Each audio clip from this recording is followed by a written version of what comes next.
உங்களை உங்களுடைய மக்கள் நிராகரித்திருக்கிறார்கள். வடமாகாணத்தில் இருக்கும் தமிழ் மக்கள் எங்களுக்கு அங்கீகாரத்தை தந்திருக்கிறார்கள். ஏனப்பா நீங்க செய்யலாதுன்னு கேட்டால் பதவி இல்லாமல் போகும் என்று பயம்.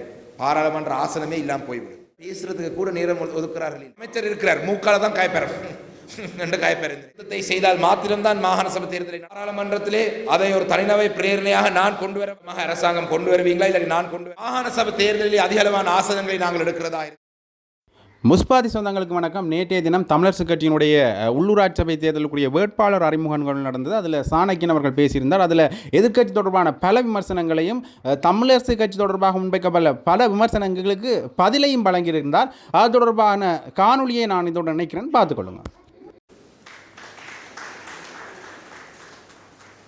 யாழ்ப்பாணத்திலே போட்டி போடும் இலங்கை தமிழரசு கட்சியுடைய இந்த வேட்பாளர் அறிமுக கூட்டத்தை தலைமை தாங்கி நடாத்தி கொண்டிருக்கும் இலங்கை தமிழரசு கட்சியினுடைய தலைவர் CV சிவஞானம் ஐயா அவர்களே, இலங்கை தமிழரசு கட்சியினுடைய பொதுச் செயலாளரும் ஜனாதிபதி சட்டத்தரணியும் அண்ணன் சுமந்திரன் அவர்களே, இலங்கை தமிழரசு கட்சியினுடைய பொருளாளர் ஐயா கனகசபாபதி அவர்களே, இன்றைய மேடையிலே வீட்டிற்கும் எங்களுடைய சாவச்சேரி முன்னாள் நகர சபையினுடைய தலைவி அவர்களே, மற்றும் இலங்கை தமிழரசு கட்சியினுடைய மாவட்ட கிளை உறுப்பினர்கள், தொகுதி கிளை உறுப்பினர்கள், மூலக்கிளையினுடைய உறுப்பினர்கள் மற்றும் கட்சியினுடைய அங்கத்தவர்கள், பொதுமக்கள், ஊடக நண்பர்கள் அனைவருக்கும் என்னுடைய மாலை நேர வணக்கத்தை நான் இதை தெரிவித்துக் கொள்கிறேன்.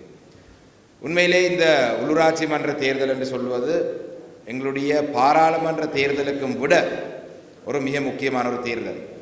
ஏனென்றால் இலங்கை தமிழரசு கட்சியினுடைய ஆசனங்களை உறுதிப்படுத்துவது, பாராளுமன்ற தேர்தலில் இருக்கும் எங்களுடைய ஆசனங்களை உறுதிப்படுத்துவது, அதிலே ஒரு பெரிய பங்கு எங்களுடைய உள்ளூராட்சி மன்ற சபைகளுடைய வேட்பாளருக்கு இருக்கின்றது. நான் நினைக்கிறேன் எங்களுடைய கடந்த பாராளுமன்ற தேர்தலிலே எங்களுடைய கட்சி மட்டுமில்லை, பல கட்சிகளுக்கு, வடக்கு கிழக்கு பூராகவும் இருக்கிற கட்சிகள் மட்டுமில்லை, ஏனைய கட்சிகளுக்கும் பாராளுமன்ற தேர்தலில் இருந்த ஒரு மிகப்பெரிய சவால் எங்களுடைய உள்ளூராட்சி மன்ற சபைகள் இல்லாமல் போனது, உள்ளாட்சி மன்ற சபையுடைய உறுப்பினர்கள் இல்லாமல் போனது ஒரு பாரிய ஒரு சவாலாக அமைந்திருந்தது. என்னென்று சொன்னால், பாராளுமன்றத்துக்கு நாங்கள் சென்றால் கூட நாங்கள் இருக்கிறது எதிர்கட்சியில். ஆனால் உள்ளூராட்சி மன்ற சபைகளை பொறுத்தளவிலே நாங்கள் வடக்கு கிழக்கிலே அனைத்து சபைகளிலுமே அதிகாரத்துடன் இருக்கக்கூடிய, ஆட்சி அமைக்கக்கூடிய ஒரு சூழலிலே இருக்கிற கட்சி என்று சொன்னால் இலங்கை தமிழரசு கட்சி மாத்திரம்தான். அந்த காரணத்தினால் இந்த உள்ளூராட்சி மன்ற சபைகளை நாங்கள் எங்களுடைய கைவசம் வச்சு கொள்வது மிக மிக முக்கியமான ஒரு விடயமாக தான் நான் பார்க்கின்றேன்.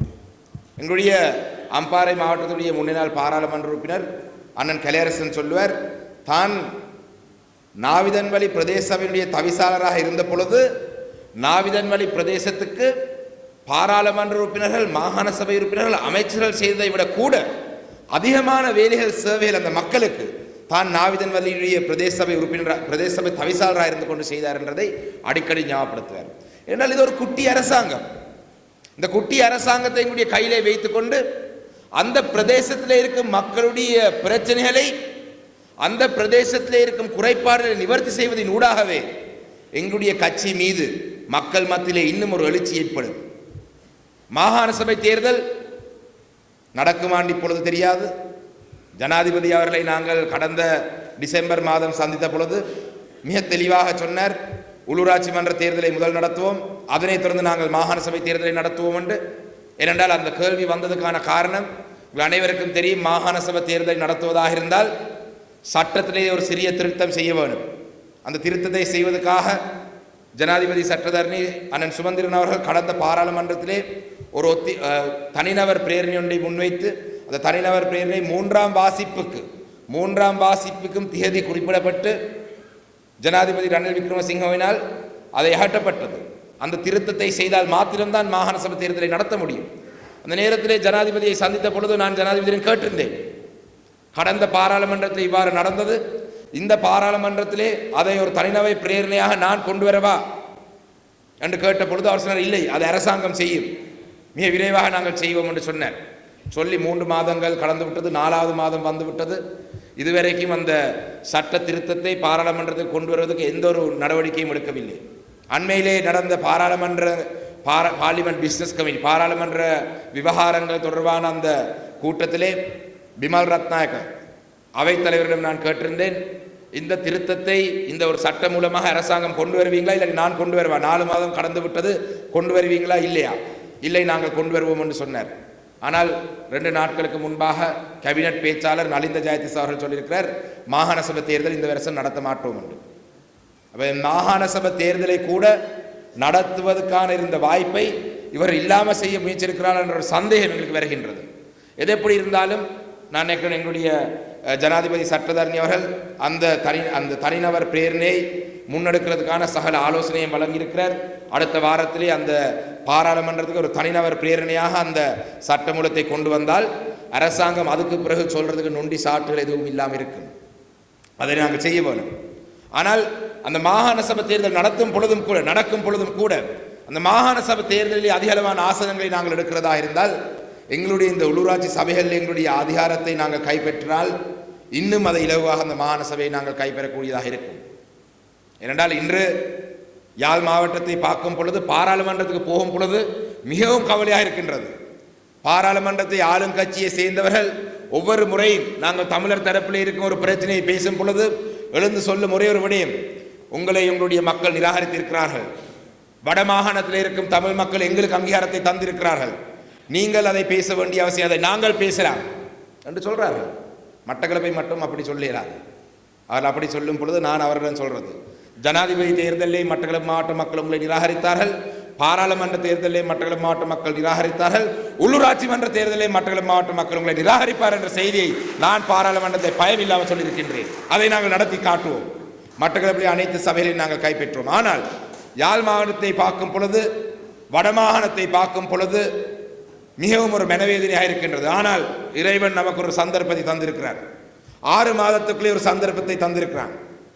இந்த உள்ளூராட்சி மன்ற தேர்தல் கடந்த பாராளுமன்ற தேர்தலில் எங்களுடைய தமிழ் மக்கள், வடமாகாணத்தில் இருக்கும் தமிழ் மக்கள் செய்த தவறை நிவர்த்தி செய்வதற்கான ஒரு வாய்ப்பாக தான் இந்த 6 மாத கால பகுதிக்குள்ளே இந்த சந்தர்ப்பம் கிடைத்திருக்கின்றது. நான் நினைக்கிறேன் எல்லாம் சாப்பிட்டு வந்து கொஞ்சம் சவுப்பாக இருக்கிறீங்க போல தெரியுது. எல்லாம் சபையை எடுப்போம் என்று சொன்னாலே சந்தோஷத்தை காணல. சரி, இந்த தேர்தலிலே நாங்கள் இலங்கை தமிழரசு கட்சிக்கு நாங்கள் வாக்கு கேட்டு போவதற்கு, எங்களுடைய மக்களுக்கு முன்னிலே நாங்கள் போறதுக்கு பல காரணங்கள் இருக்கின்றது. இந்த என்பிபி அரசாங்கத்தை பொறுத்தளவிலே சரி, வடமாகாணத்திற்கு மக்கள் கடந்த தேர்தலில் ஆதரவு அளித்தார்கள். இந்த ஆதரவு அளித்ததுக்கு பின்னணியிலே சில விடயங்கள் இருக்கலாம். நாங்கள் அதை யோசித்து பார்த்தால் மக்கள் நினைத்திருக்கலாம், 75 வருடங்களாக மாறி மாறி இந்த நாட்டை ஆட்சி செய்த கட்சிகள் இந்த நாட்டினுடைய பொருளாதாரத்தை கட்டியெழுப்பவில்லை. இந்த நாட்டினுடைய பொருளாதாரத்தை கட்டியெழுப்பாத காரணங்கள் எங்களுடைய பொருளாதாரம் அடிபட்டு போய் கொண்டிருக்கின்றது. எங்களுடைய இளைஞர்கள் நாட்டை விட்டு வெளியேறி செல்கிறார்கள். பொருளாதாரத்தை இவர்கள் கட்டியெழுப்பார் என்ற நம்பிக்கையிலே சில நேரத்திலே வடமாநிலத்தில் இருக்கும் மக்கள் அவருக்கு வாக்களித்திருக்கிறார்.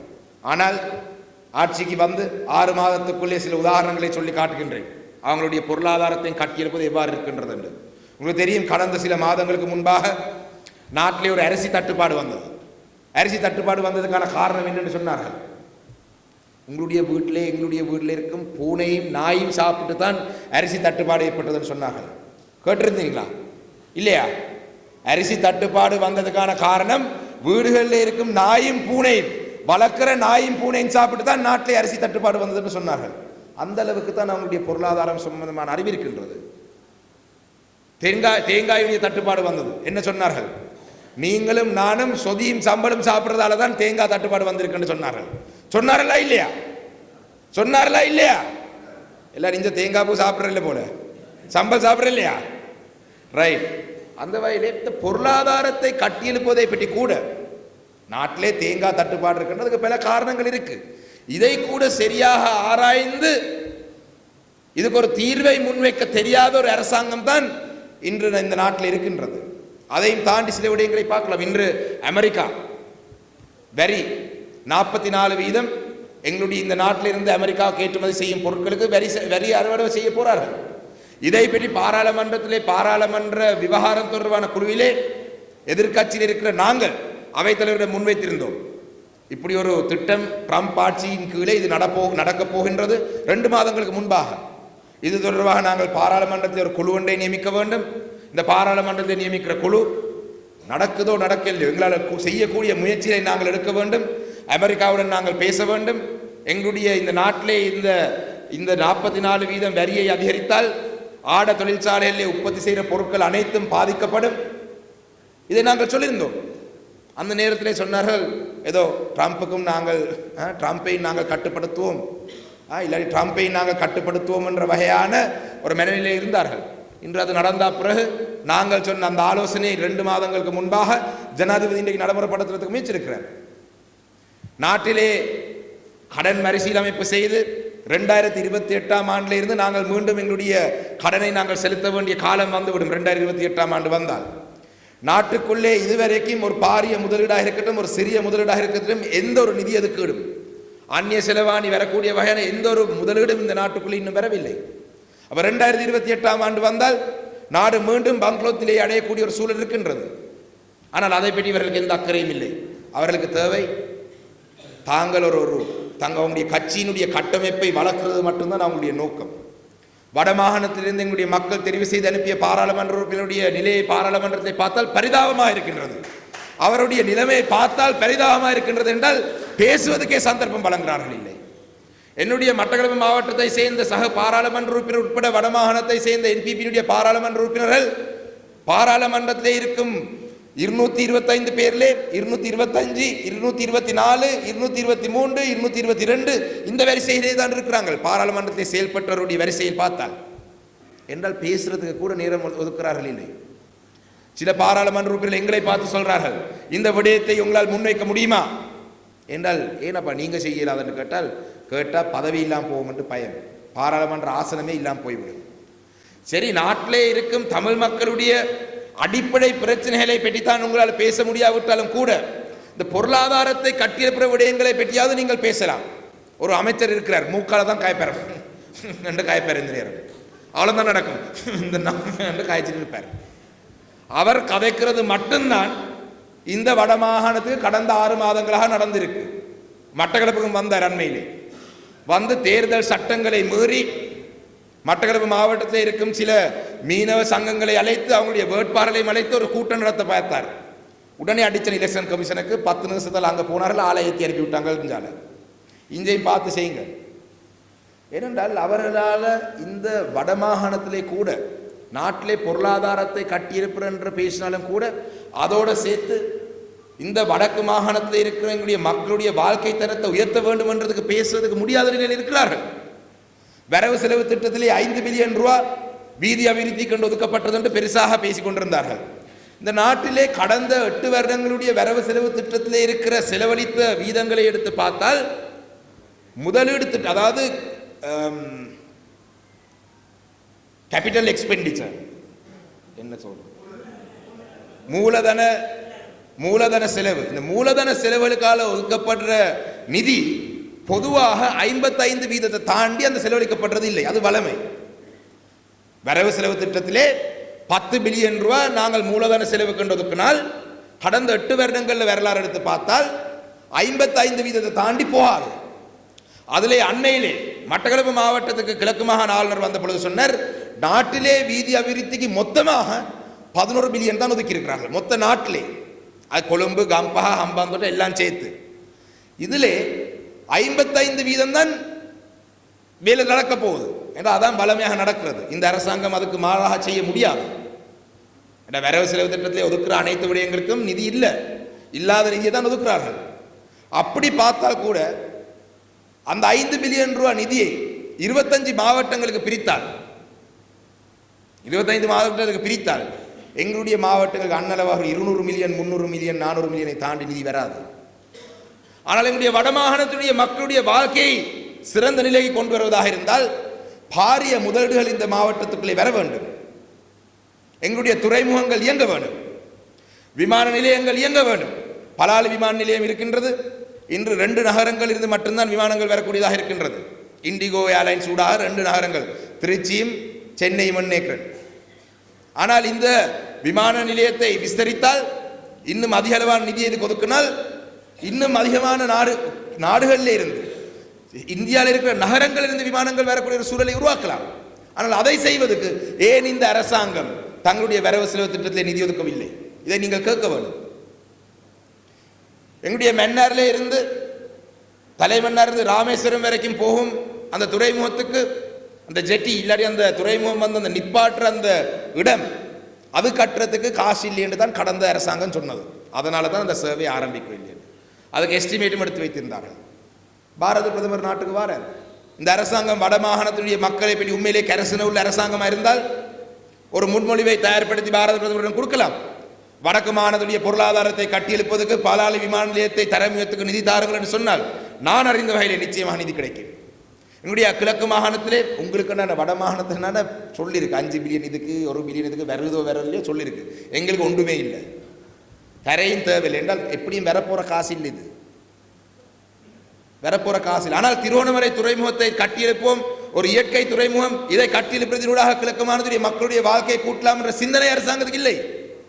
முழுக்க முழுக்க இந்த அரசாங்கம் இனவாதமான ஒரு அரசாங்கம் தான்.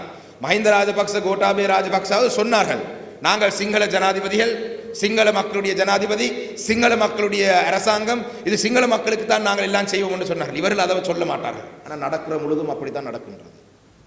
செய்கிற எல்லா வேலை திட்டங்களும் இப்படியே தான் இருக்கின்றது. ஆனால் துரதிருஷ்டவசமாக எங்களுடைய மக்கள் தெரிவு செய்து அனுப்பின பாராளுமன்ற உறுப்பினர்களுக்கு இதை தட்டி கேட்க முடியாத சூழலில் இருக்கிறார்கள். பொருளாதாரத்தை பற்றியும் கதைக்க இயலாது. சரி, எங்களுடைய வடக்கு கிழக்கிலே தமிழ் மக்களுடைய நிரந்தரமான பிரச்சனையாக இருக்கும், எங்களுடைய நிரந்தரமான அரசியல் தீர்வு இல்லாட்டி பொறுப்பு கூறல் விடயத்தை பற்றி ஏதாவது பேசலாம் என்று பார்த்தால் அதை பற்றியும் ஒன்றும் பேச முடியாது. அரசியல் கைதிகளை ஒரு குறிப்பிட்ட தினங்களுக்குள்ளே விடுதலை செய்வோம் இந்த அரசாங்கம் சொன்னது. இன்று நாட்டினுடைய நீதி அமைச்சர் கேட்கிறார், அரசியல் கைதி என்ற யாரு? அப்படி அரசியல் கைதி என்ற அந்த பெயரிலே ஒருவரும் இல்லை என்று நாட்டுடைய நீதி அமைச்சர் சொல்றார். அவரை தனிப்பட்ட நேற்று முன்தினம் நான் யாழ்ப்பாணத்துக்கு வந்திருந்த ஏதோ ஒரு ஒரு கருத்திலே சொல்லி போயிருக்கிறார். ஆனால் நேரடியாக கண்ட பொழுது அவர் சொன்னார், அரசியல் கைதிகளுடைய விடுதலை பற்றி நாங்கள் ஒன்றும் செய்யலாது, நாங்கள் எந்த ஒரு அழுத்தமும் சட்டம் அதிபருக்கு கொடுக்க முடியாது. நான் சொன்னேன், அழுத்தம் கொடுக்குறேன்னு சொன்னால் புலியான விஷயங்களை நீங்கள் அழுத்தம் கொடுக்கக்கூடாது. அதாவது ஜட்ஜை மாற்று, இவரை மாற்று, அவரை மாற்று, இந்த வழக்கு நாடு அப்படி செய்யக்கூடாது. ஆனால் நீண்ட காலமாக சிறையிலே இருக்கும் அரசியல் கைதிகளுடைய விடுதலை விஷயம் தொடர்பாக நீங்கள் கரிசனை செலுத்த வேணும், நீங்கள் தலையிட வேணும். அதுக்கு எந்த பதிலும் இல்லை. காணாமாக்கப்பட்டவருக்கு நீதி வேணும் என்று நாங்கள் சொன்னோம். அதுக்கு விஜித ஹேரத் எங்களுடைய வெளிவிவகார அமைச்சர் என்ன சொல்லியிருக்கிறார், கடந்த அரசாங்கம் அதாவது பாதிக்கப்பட்ட சமூகம் நிராகரித்த அந்த பொறிமுறையை பற்றி மீண்டும் ஜெனீவாக்கு சென்று சொல்லி வந்திருக்கிறார். பாதிக்கப்பட்ட சமூகத்தினுடைய பிரதிநிதிகள் நாங்கள், பாதிக்கப்பட்ட சமூகம், காணாமாக்கப்பட்டவர்களுடைய சங்கம் நிராகரித்திருக்கிறார்கள். ஒரு நீதித்துறையோட ஒரு நீதிமன்றத்தோட சம்பந்தப்படாத சர்வதேச தலையீடு இல்லாத ஒரு பொறிமுறையை நாங்கள் நிராகரிக்கிறோம் என்று மக்கள் சொல்லியிருக்கிறார்கள். ஆனால் தேர்தல் காலத்தை வேறொன்றை சொல்லிவிட்டு இன்று அவர்களும் கடந்த அரசாங்கம் சொன்ன அதை உடையதை சொல்லி குற்றவாளிகளை இராணுவத்தினரை குற்றம் செய்த இராணுவத்தினரை பாதுகாக்கிறதுக்கு அவர்களும் முயற்சியில் ஈடுபடுறார்கள். மாகாண சபை தேர்தல் நடத்துறது நான் இப்போ சொன்னேன், அமைச்சர் சொல்லியிருக்கா சில நடக்கும் நடக்காதுன்னு சொல்றேன். அப்போ எங்களுடைய அதிகார பயிர்வு விடயங்களே கையிலே இருக்கிற விஷயத்தை கூட இந்த அரசாங்கம் தரப்போவதில்லை. இறுதியாக எங்களுடைய அரசியல் தீர்வு, ஒரு நிரந்தரமான அரசியல் தீர்வுக்கு ஒரு புதிய அரசியல் அமைப்பை உருவாக்குறதை பற்றி பேச்சுவார்த்தையே இல்லை. ஏனென்றால் ஜனாதிபதிக்கு பயம். புதிய அரசியல் அமைப்பை கொண்டு வர வேண்டியதாக வந்தால் நிறைவேற்ற அதிகார முறையை ஒழிக்க வேண்டும் என்று வரும். நிறைவேற்ற அதிகார முறையை ஒழிக்க வேண்டிய வந்தால் தனக்காப்பு விழுமன்றதுக்கு அவருக்கு பயம். எல்லாம் சுயநலம். தமிழ் மக்களை ஏமாற்றி தமிழ் மக்களுடைய வாக்கை எடுத்து இன்று தமிழ் மக்களை நடுத்தெருவிலே விடுற அளவுக்கு இந்த அரசாங்கத்துடைய செயல்பாடு இருக்கின்றது. சிலர் சொல்லலாம், பரவாயில்லை, நாங்கள் திசை காட்டிக்குத்தான், நாங்கள் இருந்து பார்ப்போம், என்பிபிக்கு கொடுத்து பார்ப்போம். கொடுத்து பார்த்தீங்கன்னு சொன்னால் அப்படியே பார்த்துட்டு இருக்க வேண்டியது தான். கொடுத்து பார்த்தீங்கன்னு சொன்னால் அப்படியே பார்த்துட்டு இருக்க வேண்டியது தான். அதை விட ஒன்றும் நடக்காது. அந்த வகையிலே இந்த உள்ளூராட்சி மன்ற சபை தேர்தல் இந்த வடமாகாணத்தில் இருக்கும் மக்கள், வடக்கு கிழக்கில் இருக்கும் தமிழ் மக்கள், தமிழ் பேசும் மக்கள் அரசாங்கத்துக்கு ஒரு சரியான ஒரு பதிலடியை கொடுக்கிறதுக்கான ஒரு சந்தர்ப்பமாக நாங்கள் இதை பயன்படுத்திக் கொள்ள வேண்டும். இந்த சந்தர்ப்பத்தை நாங்கள் இழந்தோம் என்று சொன்னால் சொல்லுவார்கள், நாட்டிலே தமிழ் மக்கள் இருக்கும் ஒரே ஒரு பிரச்சனை இந்த ராஜா உப்பு மட்டும்தான் என்று. ராஜா உப்பு, ராஜ உப்பு மட்டும்தான் பிரச்சனை. ராஜ உப்பு போல ஏதாவது ஒன்று ரெண்டு விஷயங்களை செய்தால் எங்களுடைய தமிழ் மக்கள் சந்தோஷமாக இருப்பார்கள் என்றதை நாங்களே உறுதி செய்த வகையான ஒரு விஷயமாக போய்விடும். அந்த வகையிலே அன்பான எங்களுடைய இந்த வந்திருக்கும் வேட்பாளர் நீங்கள் அனைவரும் இந்த அடுத்த இருக்கும் மே மாதம் 6ஆம் தேதி வரைக்கும் இருக்கும் இந்த குறிப்பிட்ட தினங்களுக்குள்ளே முடிந்த வரைக்கும் உங்களுடைய வீடுகளுக்கு நீங்கள் ஏறி இறங்குங்கள். இந்த தேர்தலை நீங்கள் போய் சொல்லுங்கள், இது அண்ணன் தம்பி என்று பார்த்து வாக்களிக்கிற தேர்தல் இல்லை, இது என்னுடைய கூட படித்தப்படியன் என்று போட்டு வாக்களிக்கிற தேர்தல் அல்ல, இல்லையண்டா சின்ன வயசில் நாங்கள் கிள்ளி பிடிச்சி விளையாடினாங்கன்னு சொல்லி வாக்களிக்கிற தேர்தல் அல்ல. இது எங்களுடைய அரசாங்கத்துக்கு தமிழ் மக்களுடைய அரசியல் அபிலாசைகள் என்ன என்றதை சொல்ற ஒரு தேர்தலாகவே தான் நான் இந்த தேர்தலை பார்க்கிறேன். அந்த வகையிலே உங்களால் முடிந்த வரைக்கும் அடுத்த ஒரு சில தினங்களுக்குள்ளே அடுத்த மாதத்துக்குள்ளே நீங்கள் உழைக்க வேண்டும். உங்களுடைய உழைப்பினூடாகத்தான் எங்களுடைய நிரந்தரமான ஒரு அரசியல் தீர்வு, அதே போல எங்களுடைய எத்தனையோ உயிர்களை நாங்கள் தியாகம் செய்த நாங்கள் இந்த தியாகங்கள் அனைத்தும் வீணாக செய்த தியாகங்கள் இல்லை என்றதை சொல்றதுக்கான தேதி இந்த மே மாதம் 6ஆம் தேதி. அந்த வகையிலே முடிந்த வரைக்கும் உழைத்து இலங்கை தமிழரசு கட்சி இந்த யாழ்ப்பாணத்தில் இருக்கும் 17 சபையிலையும் ஆட்சி அமைக்கக்கூடிய வகையாக செயல்படுங்கள் என்று கேட்டு விடைபெறுகிறேன். நன்றி, வணக்கம்.